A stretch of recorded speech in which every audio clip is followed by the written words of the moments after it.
back again with an amazing topic for today. Captain Ibrahim Traore, the current president of Burkina Faso. Some will say Burkina Faso. There is this rumor going around. He has reduced his ministers and politicians' salaries by 30% and increased workers' salaries by 50%.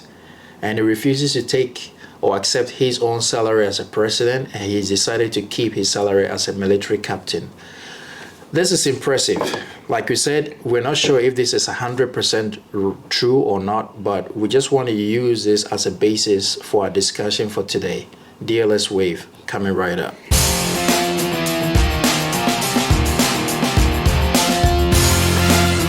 Welcome back. So this is very rare, especially in developing countries and especially in African countries where a president would willingly refuse to take his own salary as a president and go ahead to even reduce salaries of politicians and increase salaries of workers. It happens from time to time, but it's not very common. So we're here to dive deep into it and see what his motive is for taking such a feat. So let's go to start from my left. What do you make of this? Do you think it's a if welcome? it's true, then it's like Impressive? yeah. You know, I always believe in preach, do what you preach, Or preach what you do? but preach what you do, Right. or preach, keep preaching, and keep doing what you think is right. You know, and he came in, and we all know how he came in, and for me, I was happy because I feel it is about time young Africans So start you to- like coup d'etats? It is not about the coup, Okay. because the country is in a bad state already. You know, somebody needed saving. You know, and he came in, but he has said some few stuff, and with this, it means he's backing his talking, Right. right, or his statements. So if it's true, once again, then the respect for him will go like 110. Right. Because it is about time our leadership or our leaders start to do things for us to know that they are not in for the money, but they are in for us. Right. Because the moment we feel comfortable, the moment we start to feel comfortable, whatever they will do, we won't even care. Because at the end of the day, whatever structure you need to build, you are doing it or you've done it. So why do I need to complain? Mine is to whatever business I'm doing, Right. focus on it and earn my money and move. Right. You understand? So if that is true, hey, where's my bald-headed? Yeah, kudos to him. All right. Okay. So your first take before we Yeah, come just over like he said, if it's true, right, we cannot really be 100% sure that it's a true or factual thing that is going on. We just know it's kind of roaming on social media. So at the end of the day, we can only speculate. But I think, like you said, I think it's all about leadership, right? And I think there are certain qualities a leader has to kind of like, meet certain Exhibit. check boxes here they have to exhibit. But I think with when it comes to like, president, I can't really vouch for the West, but I know when it comes to Africa, most of them just come into, just loot and pilfer just to kind of like enrich themselves, because they know they have 4 years in office. Right. And after that, they got to kind of go back to their old lives. And they do not want to go back to that old lifestyle having like, little or nothing. Because once you come into power, you taste that power. You have a taste of it. You have all these benefits and free, official stuff going. You have like a car on your own. You get a bungalow, stuff like that. It's really hard to go back to your old ways once you're out of office. So it's interesting because, look, I feel like as a leader, you have to be selfless, right? And you come in to empower your people, show them that there are, better ways of doing things, make their lives better and comfortable. So there is really no surprise there if he's doing that. Right.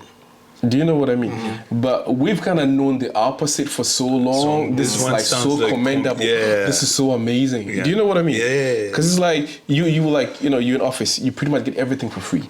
You don't pay for gas. You don't pay for housing. You don't pay for anything. Right? Your family's taken care of. And after you leave office, you become a statesman. Same thing. The country takes care of you till God calls you, or your calling is up. So it's admirable to some extent.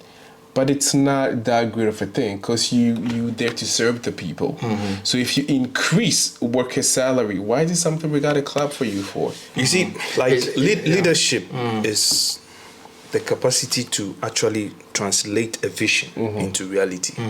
So if it's that kind of leader, like you said, because we've been starved for that long, every little bit of leniency or reality, we're like, yeah, great job. But he's showing that it can be done, Right? Because we all know it can be done. It's but how it's supposed to be done. And then who is going to lead that doing? Right. Let's look at it this way too. Do we want to see it as a first step? Because someone can say that the fact that he's reduced the salaries of politicians doesn't, because there's the other aspect, which is corruption. The official income they get is what he has reduced. But what about the underground, unofficial? Do we think he should be tackling that rather than just saying reducing salaries? Or you think this is just a first step towards? I think this is just a first step, and time always tell. You know, Right. He's been in power for some months now. Less than a year. Less than a Something year. like that. So let's give him some time, and then let's see what happens. Right. We will hear more. You know, Right. but I think the first step. Listen, leadership is all about courage. Yeah, you have to have the courage, because after all the plans, you need that courage to start it or set it off, right? So I think starting from with this, perfect. Right. It is perfect. Yes.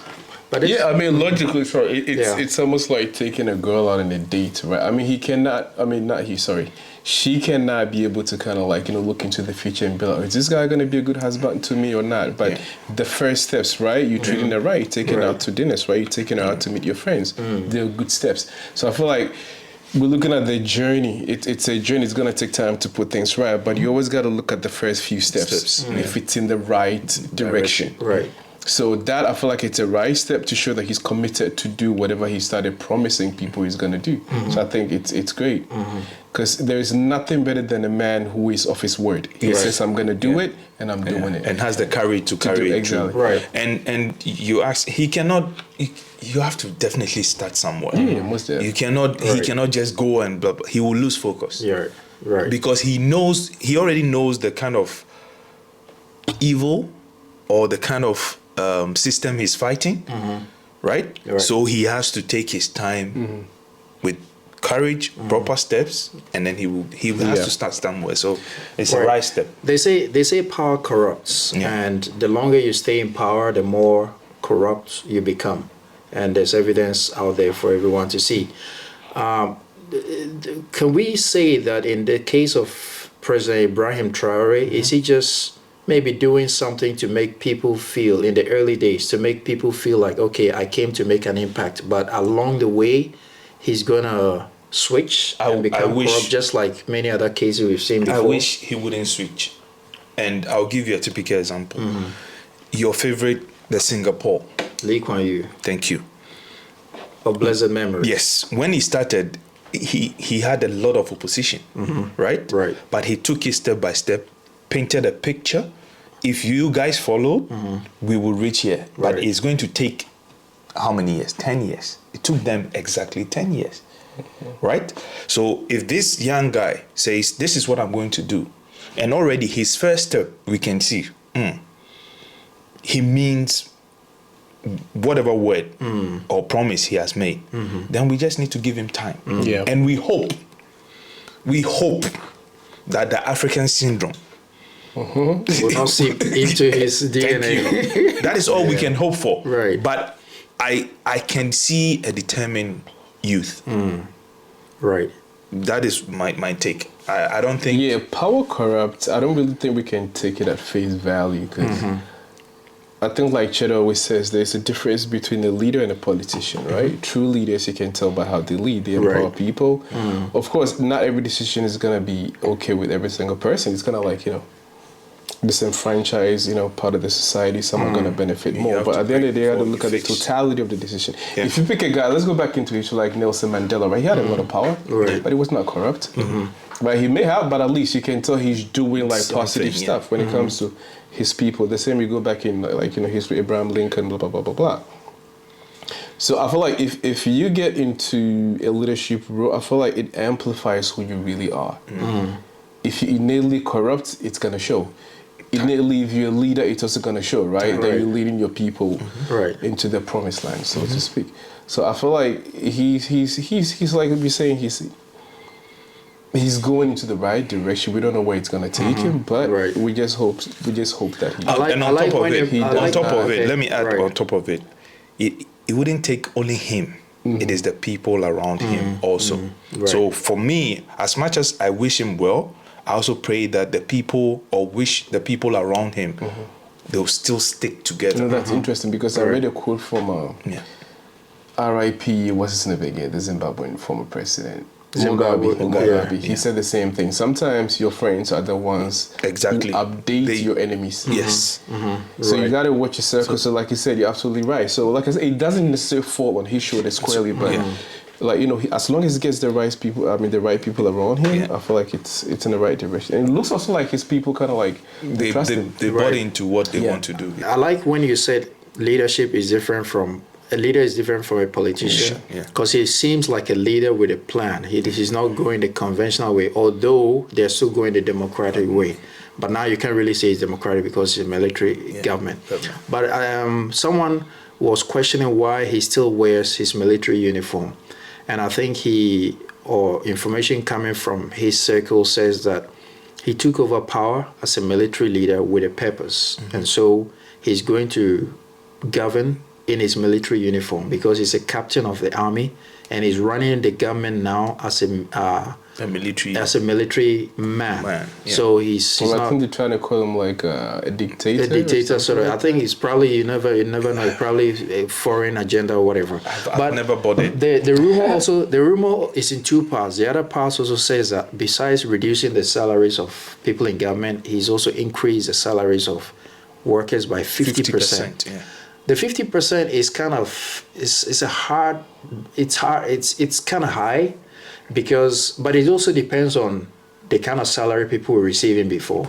If someone's receiving $10,000 and you increase by 50%, I think it's more attributed to minimum wage probably, Yeah, yes. minimum wage. Because it's not specified if it's government workers or everybody in general. Listen. But do you... Listen, I think he wouldn't do that if he has not been advised. Right? Right. 1. 2, they have the resources. They have the money. The country has the money, the wealth to be able to pay workers that much. We don't know how much their currency. Because I think he renegotiated the terms of payment or the price for the uranium. Uranium, Yeah, exactly. right, So you kind of, okay, this is what we're getting. Let's share as a Feasible, country. it's feasible. Yes, we share. That's why I was saying that. So if assuming before that people's salary was really, really low, below what they should have been receiving, then increasing by 50%, it shouldn't be a problem. I'm not from that country, but it feels good to Right. hear that somebody in power actually thinks about the citizens. Right. You don't mean somebody. We mean somebody in power in Africa. In Africa, Right. yes, thank you. In So- Africa, so- specific, right? Specific. Yeah, we all agree this is commendable, but in the case, in by extension, in other African countries, even in our own country, our current president in his first term mentioned or he announced that he was banning some foreign travels by government officials, and if government agencies wanted to buy new vehicles, they had to seek approval from the president's office and all that. We've seen all that fall apart right before our eyes. And even the presidency said they were not going to acquire new vehicles. But then what do we see? When we see their convoys, they're riding in brand new Lexus, Pajeros that cost like $100,000, $200,000, whatever. So we can sit here and say that we wish it will happen, similar things will happen in other African governments. Do you think it's really possible with the current climate that we have in politics in Africa that other countries can emulate, whether this is true or not? Can other African countries emulate what we're hearing from Burkina Faso? Nope. And what's your reason for saying no? Because It's because like I said like what 2 minutes ago. There are differences between what leaders and politicians. Most of the people we call leaders in Africa are just politicians. it means they know And the politicians are always got affiliations, right? They sway where People sponsor them, exactly and they have to go sway and pay where their the money bills goes. and stuff. Exactly. So they may come in with good intent, but they're not true leaders. True leaders, like Nelson Mandela once said, right? He said a leader that changes his principles depending on which country he's dealing with is not a true leader. Okay. If this is my principle dealing with Uganda, right? Okay, we're gonna sell it to you for this price. I'll give it the same principle to South Africa. I mean, the price code might change, but the principle is the same thing. But I'm not gonna sell to Uganda because they support. I mean, like Palestine or something, right? It's got nothing to do with me. My principle is to do business with my fellow African countries. So when you keep like changing your principles based on who you're dealing with, you're not a true leader. So that's what I'm trying to say. So at the end of the day, I don't think it's possible because, like we said, they all kind of like get into jets and fly. Where did they go to? They go to Russia. They go to Europe to what? Beg for handouts. Meanwhile, they say like trillions of dollars in the countries they're coming from. So how do you call these people leaders? Because you look at most African leaders, How the can messages you they call these campaign guys on, and the first few months when they're in office, they are like, Because they know the people's pain points. They know what the people are going through. They know what they need to hear. They need to hear hopeful stuff. Once they get into office, all right, I don't think it's conscious like they just switch. But they just get into politician mode. No, it's a plan. They get into plan because there's a playbook they have to follow. Yeah, it's a playbook. But they have a plan already if before principled coming. and everything, you do not care what the status quo is. True leadership is the key to 99% of all successful, what do you call it, efforts or policies. It takes true leadership for it to happen. So if you don't have that, not everybody has it. You're right. And not everybody has it. And then also, when you look at African politicians, it seems like we're always bashing them, but you can see their playbook. You know, in some few months, you know how it's going to turn out. You know, they will come with all the promises because they already know. They can see that your road is not fixed. They can see. Something. They can see that they can point. So what did they say? We're going to fix it for you. We'll fix it for you. You know how they put it? We're going to sit and we talk about how we will increase the minimum wage. Or do you know how they put it? The first 100 days. We're going to fix these rules. We're going to connect. First 100. That's what they always say. They are part of us. You know, Honorable Kennedy Japan said something when he was campaigning that it looks like the ordinary person doesn't even understand the rule. He was talking about MPs. Yeah. MPs come to seek for votes. They will tell you, oh, you vote for me, I'll construct this road for you. So it makes people, especially the illiterates, think that the MP automatically must be rich. Yeah. And so people even go to the MPs for them to pay their kids' school fees and all stuff. that. But it says the true work of an MP is to stay in Parliament and argue your case for your own constituency. Yeah. So you say we don't have roads. Explain, justify, fight, negotiate, to get the government to give you the money to do that project. But MPs talk as if they have the money. And so when they come and they are not able to, not every MP can negotiate. Yeah. When they are not able to achieve and bring projects to their area, they lose favor with their people. But it's because of the idea they've sold to the people. So people think, oh, I have the money, so I'll do for you. Yeah. You talked about MP. I remember one funny case. I'm from La, from Greater Accra, La. And No, La, LA. Los Angeles. LA, yeah. Our MP, the whole year, like for 4 years that he was in Parliament, right? He never, just one time, and the whole constituency were all jubilating. Finally, our MP has spoken. So that's what we're talking about, right? You know? It's like I get that point, but it's not necessarily him talking even in Parliament. If he was doing what he's supposed to do, probably he's lobbying behind, behind our closed doors. We wouldn't know. So as long as you see evidence on the floor, on the ground, that he's actually getting things done. But why do you care if evidence. he's talking or not? Exactly, that's my point. So it goes back to what you mentioned about Ibrahim's military attire. Right? It detracts from the conversation. No relevance. Yeah. What's the relevance? So if I ask, okay, can you honestly describe what is the right or the requisite outfit for a leader or a president? What is it?